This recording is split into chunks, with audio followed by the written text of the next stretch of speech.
Voici l'histoire tragique et fascinante de Violette Jessop, connue comme la reine des naufrages.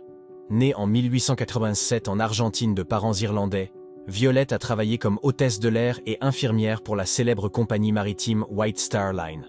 Sa vie a pris un tournant surprenant et dramatique lorsqu'elle a survécu non pas à un, mais à 3 naufrages majeurs au début du XXe siècle. D'abord en 1911, elle se trouvait à bord du RMS Olympique, le navire jumeau du Titanic, lorsqu'il est entré en collision avec un autre navire. Bien que gravement endommagé, l'Olympique a réussi à retourner au port sans qu'il y ait de pertes humaines. Violette a survécu à ce premier accident, mais elle n'en a pas été découragée pour autant.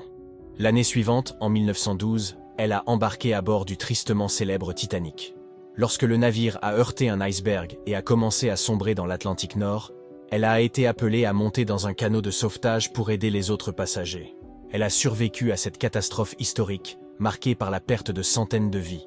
Enfin, en 1916, en pleine Première Guerre mondiale, Violette a travaillé comme infirmière sur le navire Hôpital Britannique, autre navire jumeau du Titanic.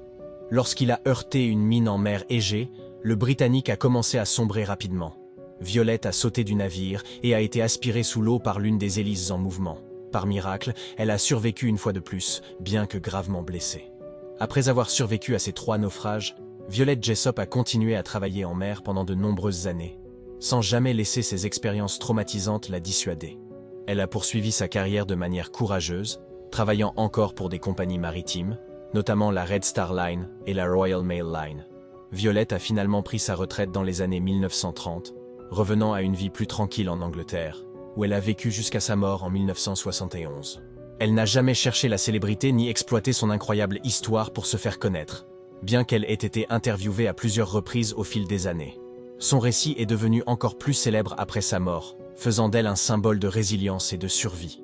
Dans ses mémoires, publiées après sa mort, elle a décrit avec sobriété ses expériences, sans jamais se glorifier de sa survie miraculeuse. Elle restait humble face à sa chance et à la mémoire de ceux qui n'avaient pas eu la même fortune.